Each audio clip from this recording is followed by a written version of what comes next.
Rahmatullahi wabarakatuh.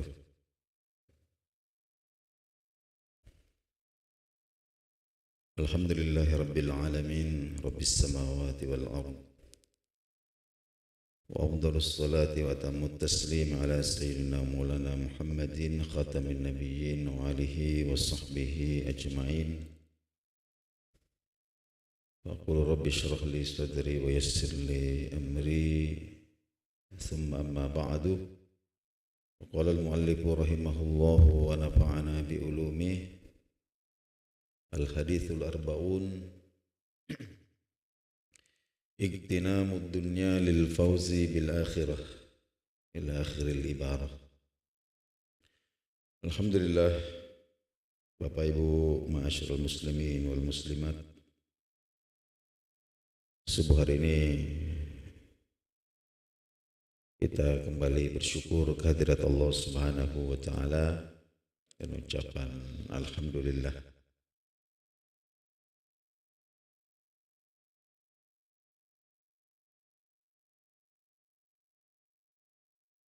Kita lanjutkan kembali kajian kitab Arba'in An-Nawawiyah. Masuk kita pada Al-Hadithul Arba'un, hadis yang ke-40 dari 42 hadis. Hadis yang ke-40 ini tema besarnya adalah tentang igtinamud dunya lil fauzi bil akhirah. Ini menjadikan dunia ini sebagai sarana.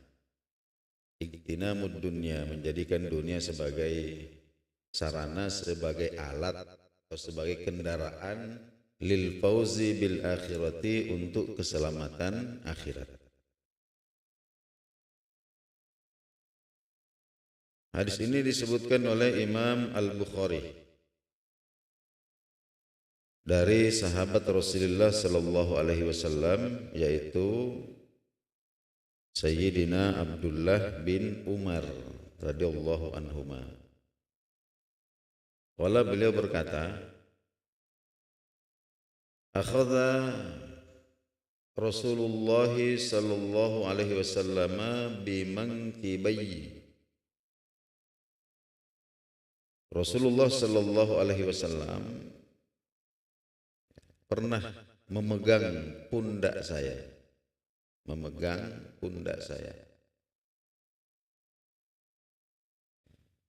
Faqala, kemudian beliau bersabda, kun fid dunya ka'annaka gharibun au abiru sabilin. Kun, jadilah engkau fid dunya, di dunia ini, ka'annaka gharibun, seperti halnya seorang pengembara. Seperti halnya seorang pengembara, orang asing atau mengembara yang sedang singgah di suatu tempat. Au abiru sabilin, atau seperti orang yang lewat sekedar menyeberang jalan. Seperti orang yang lewat sekedar menyeberang jalan. Wa kana Ibnu Umar radhiyallahu anhuma yaqul, dan beliau, yaitu Abdullah bin Umar sendiri, punya makalah, punya ungkapan. Beliau mengatakan, idza amsaita, jika kamu berada di waktu sore, fala tantaziris sabah, maka jangan menunggu pagi hari. Maksudnya jangan terlalu yakin bisa sampai di pagi hari. Wa idza asbahta, dan jika engkau berada di pagi hari, fala tantaziril masa, maka jangan menunggu waktu sore. Wa khudh min sihhatika, dan manfaatkanlah waktu sehatmu, di maradika, sebelum kamu sakit. Wa min hayatika, hidupmu, li mautika, sebelum matimu. Hadis ini diriwayatkan oleh Imam Al-Bukhari. Jadi pada hadis ini Rasulullah Sallallahu Alaihi Wasallam yang kita jadikan qudwah, ikutan dalam kehidupan kita ini, sudah memberikan status yang jelas. Beliau menstatuskan dunia itu hanya sebagai tempat singgah sejenak bagi seorang musafir.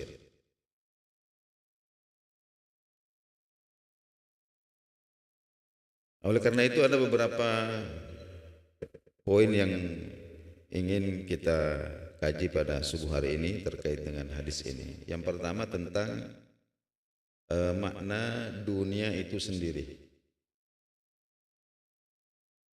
Ini kadang ada dua istilah yang digunakan orang. Yang pertama adalah dunia, yang kedua adalah bumi. Apa bedanya bumi dengan dunia ini? Ataukah keduanya sama saja? Dunia ini punya beberapa makna, tergantung dari mana asal katanya. Ada yang mengatakan dunia ini berasal dari kata dana yadanu. Ada juga yang mengatakan berasal dari kata dani'ah. Sekurang-kurangnya ada 5 makna daripada dunia, yang antara satu makna dengan makna yang lain ini saling berkaitan dan melengkapi. Yang pertama, dunia itu adalah tempat segala cobaan. Jadi darul bala, tempat segala cobaan. Artinya apapun suasana dunia ini, hakikatnya semua itu hanyalah bala, semua itu hanyalah cobaan. Jadi sehat itu cobaan, sakit juga cobaan. Jadi bukan hanya sakit yang butuh sabar, tapi sehat juga butuh sabar. Bukan hanya sehat yang butuh syukur, sakit juga perlu syukur. Kaya ini ya cobaan, miskin juga bukan cobaan yang ringan. Punya jabatan ya cobaan juga, tidak punya cobaan juga. Tidak ada istri, nah ini berat ujiannya. Tapi ada istri ternyata lebih berat lagi ujiannya.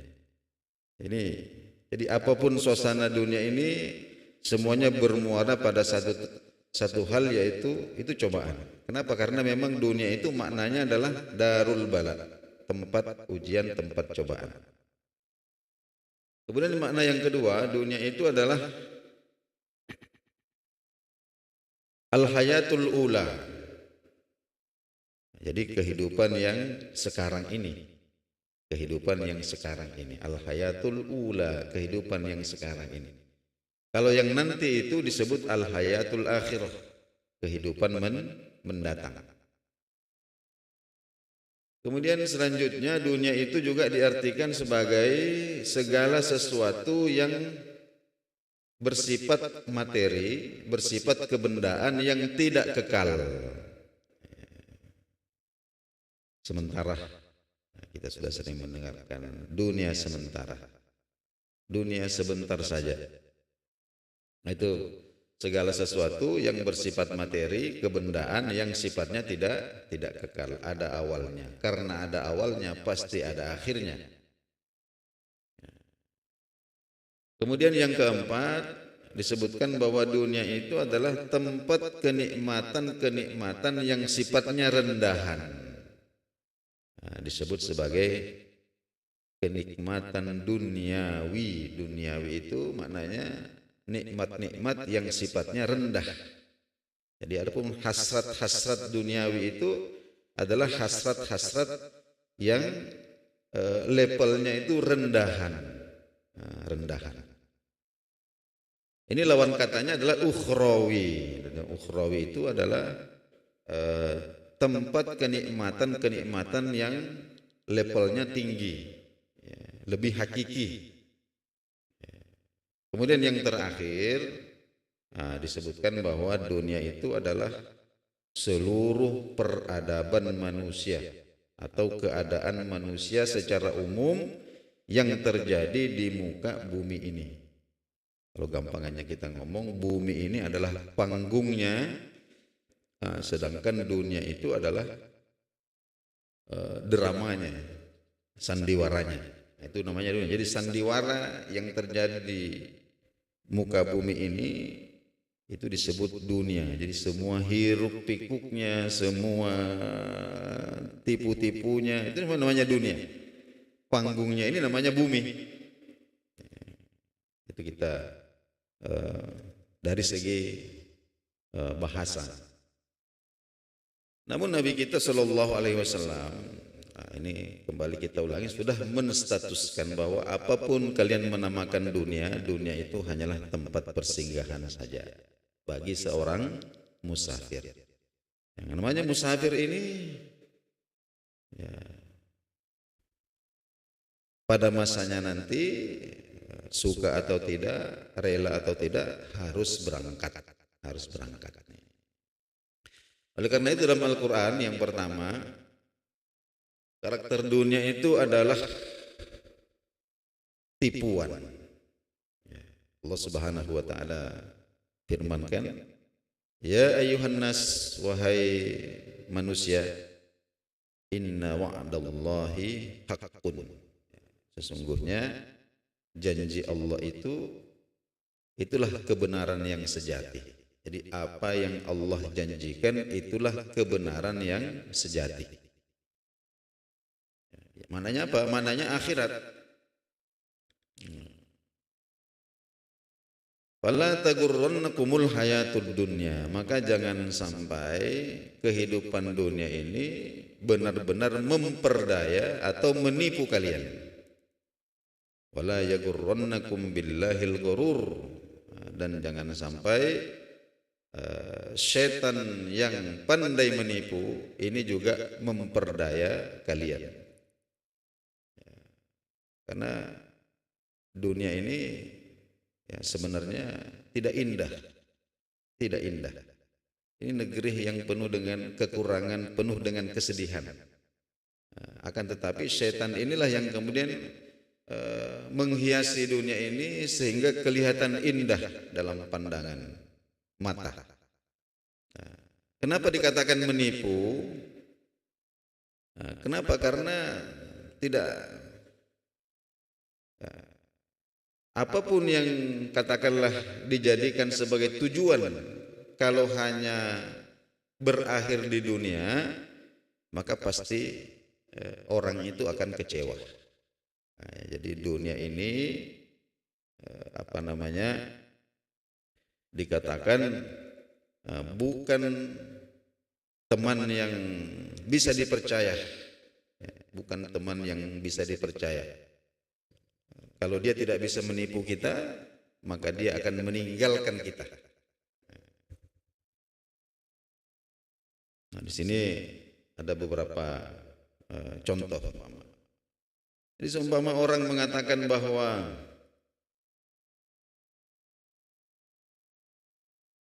yang mereka inginkan, yang paling mereka inginkan adalah umur yang panjang. Umur yang panjang. Sepanjang apa umur yang kita inginkan? Allah Subhanahu wa taala sudah memberikan kepada kita contoh.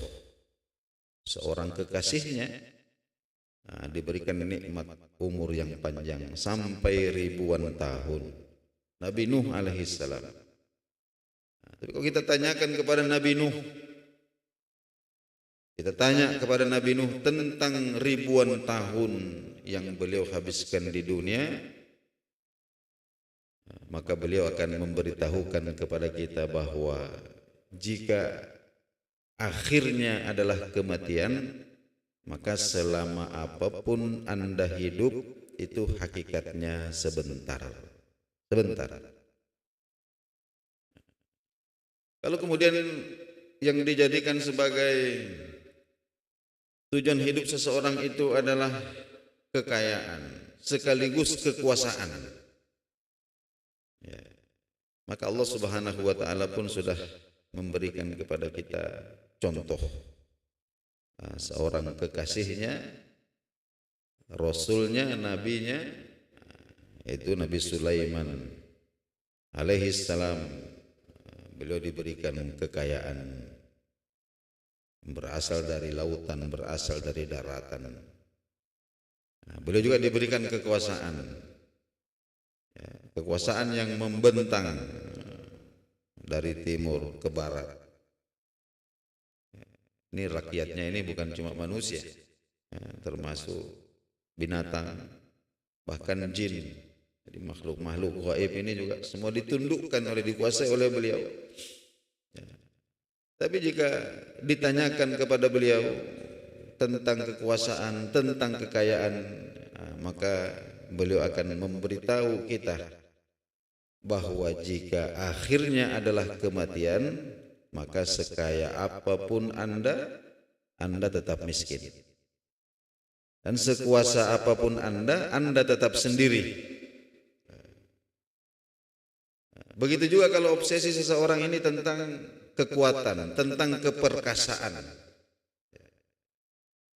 maka Allah Subhanahu wa taala juga sudah memberikan kepada kita contoh kekasihnya, seorang nabi dan rasul, Nabi Daud alaihi salam, ayah dari Nabi Sulaiman alaihi salam. Allah Subhanahu wa taala memberikan keperkasaan kepada beliau.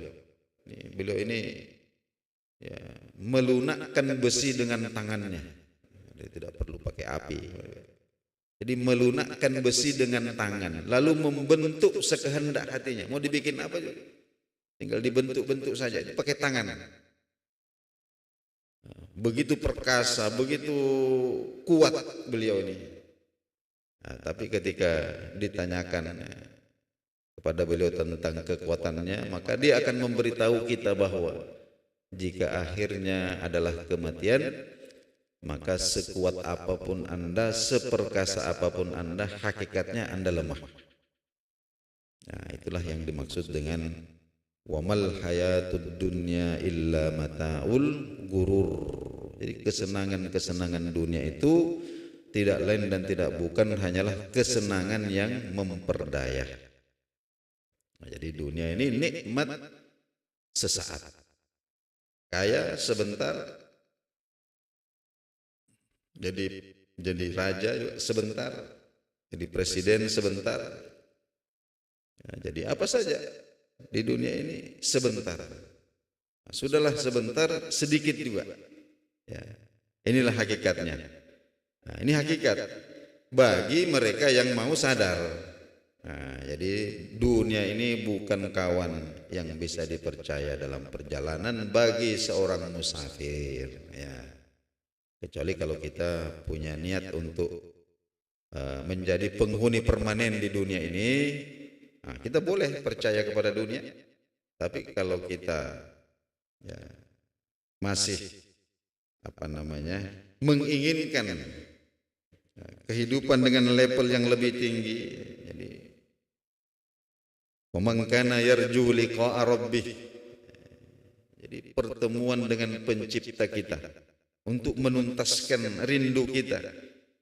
Kita dengan ibu yang melahirkan saja, kita ini ya seringkali rindu tidak tertahan. Lalu bagaimana kira-kira dengan Allah Subhanahu wa taala yang menciptakan kita? Maka kita tidak boleh percaya kepada dunia dalam arti menemani kita di dalam perjalanan ini. Sebab kalau dia tidak bisa menipu kita, maka dia pasti akan meninggalkan kita. Nah, itu karakter pertama daripada dunia. Nah, kemudian selanjutnya adalah bumi ini. Jadi jangan sampai kita mengira bahwa bumi yang kita tempati hari ini, yang kita pijak, tempat kita berkelana, ini hanya kumpulan tanah, debu dan kerikil. Jangan sampai kita seperti itu. Dalam Al-Quran Allah Subhanahu wa Ta'ala sebutkan, yauma idzin tuhadditsu akhbaraha. Pada hari itu, hari kiamat, tuhadditsu, maka bumi ini akan menyampaikan, akan membentangkan. Apa yang bumi sampaikan, apa yang bumi bentangkan? Akhbaraha, berita-berita tentang apa yang diperbuat manusia di atasnya. Kalau kita mungkin bahasakan dalam bahasa gampang, bahwa bumi ini yang mungkin sering kita tidak sadari, yang selama ini kita hanya menganggapnya sebagai kumpulan tanah, debu dan kerikil, ini adalah CCTV besar, CCTV besar. Jadi bumi ini adalah saksi utama dalam mahkamah paling adil, yaitu mahkamah Allah Subhanahu wa Ta'ala. Jadi yauma idzin tuhadditsu akhbaraha. Makanya setiap potongan bumi ini, jadi setiap potongan bumi ini yang kita gunakan untuk menyembah Allah, untuk bersujud kepada Allah Subhanahu wa Ta'ala, maka potongan-potongan ini akan bersaksi untuk kebaikan kita. Pun sebaliknya, sebaliknya juga begitu. Setiap tempat, setiap jengkal di muka bumi ini, yang mungkin kita tersembunyi dari pandangan manusia, kita gunakan dia untuk bermaksiat, maka maksiat itu akan direkam oleh bumi ini. Lalu pada tiba masanya nanti, bumi ini akan tuhadditsu akhbaraha, kecuali orang-orang yang dimaafkan oleh Allah Subhanahu wa Ta'ala. Makanya di dalam hadis itu disebutkan bahwa kalau ada kekasih-kekasih Allah, hamba-hamba Allah yang soleh ini meninggal dunia, maka Allah Subhanahu wa Ta'ala, maka ketika jenazahnya ini dihantarkan ke bumi, dihantarkan ke tempat pekuburannya, maka Allah Subhanahu wa Ta'ala perintahkan para malaikatnya untuk berdiri di sepanjang jalan, menyambut atau memberikan penghormatan kepada jenazah orang yang soleh ini. Lalu kemudian Allah Subhanahu wa Ta'ala akan membuat potongan-potongan bumi yang pernah ditempati oleh hamba ini melakukan maksiat di masa hidupnya. Allah akan membuat potongan-potongan itu lupa. Jadi Allah akan membuat lupa mereka ini, sehingga tidak bisa memberikan kesaksian yang memberatkan hamba ini di hari akhirat nanti. Lalu kemudian setelah jasad ini ditanam di dalam liang lahatnya, maka bumi ini mengatakan bahwa engkau adalah manusia yang paling aku rindukan. Sudah lama aku menunggu dirimu. Sudah lama aku menunggu dirimu dengan penuh kerinduan. Sekarang engkau sudah berada di dalam pangkuanku, maka lihatlah apa yang akan aku lakukan kepada dirimu. Maksudnya memberikan ketenangan kepada orang ini. Jadi itu bumi itu. Kemudian terakhir, pada poin yang pertama ini, kita diberikan arahan tentang bagaimana kita mengisi hidup di dunia ini. Jadi kita mengisi hidup di dunia ini bukan untuk dunia yang sekarang ini, tapi kita beraktivitas ini untuk kehidupan yang akan datang. Dalam Al-Quran Allah Subhanahu wa Ta'ala menyebutkan satu potongan ayat, yaqulu ya laitani qaddamtu li hayati. Oh, seandainya dahulu aku mengerjakan kebaikan-kebaikan itu untuk kehidupanku yang sekarang ini. Jadi kebaikan-kebaikan untuk kehidupanku yang sekarang ini. Ya. Siapa yang mengucapkan ini? Ini adalah ucapan ahli kubur. Jadi orang-orang yang sudah meninggalkan dunia, masuk di alam barzakh, sudah bertemu dengan kenyataan yang sebenarnya, maka mereka mengatakan, ya laitani qaddamtu li hayati. Jadi kalimatnya itu bukan, oh seandainya aku mengerjakan kebaikan untuk hidupku. Bukan itu. Mengerjakan kebaikan dalam hidupku. Jadi seandainya aku mengerjakan kebaikan dalam hidupku. Bukan itu. Kalimatnya bukan seperti itu. Tapi kalimatnya adalah, seandainya aku mengerjakan kebaikan-kebaikan untuk hidupku. Maksudnya hidupku yang sekarang ini, yang di alam barzakh ini, ya, alam akhirat ini. Jadi mengisi hidup itu adalah dengan watazawwadu. Jadi mempersiapkan bekal. Itu musafir itu watazawwadu, persiapkan bekal. Fa inna khairaz zad, dan sesungguhnya sebaik-baik bekal itu adalah at-taqwa, ketakwaan kepada Allah Subhanahu wa taala, yakni melaksanakan perintah-perintah Allah dan menjauhi larangan-larangan Allah. Itulah bekal yang sesungguhnya. Nah, kita kutipkan juga di sini sebuah kisah Imam Hasan Al-Basri suatu ketika ikut mengantarkan jenazah seorang muslim. Maka selesai penguburan, beliau berdiri memberikan nasihat. Beliau bertanya kepada orang-orang yang ikut mengantar, kira-kira apa yang paling diinginkan oleh saudaramu yang sedang dibaringkan di dalam liang lahatnya ini? Maka orang-orang kemudian mengatakan, dia ingin kembali ke dunia untuk melakukan kebaikan. Maka Imam Hasan Al-Basri mengatakan, nah, kalian sekarang yang masih hidup ini berada dalam kondisi yang saudaramu ini inginkan. Lalu apa yang kalian tunggu? Beramallah.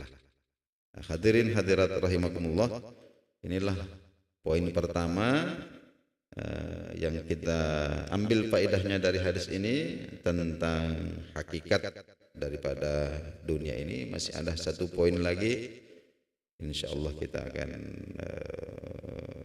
kaji pada subuh yang akan datang. Mudah-mudahan majelis kita ini berlimpah rahmat, berlimpah berkah dari Allah Subhanahu wa taala. Kita tutup dengan doa kafarah majelis. Subhanallah. Assalamualaikum warahmatullahi wabarakatuh.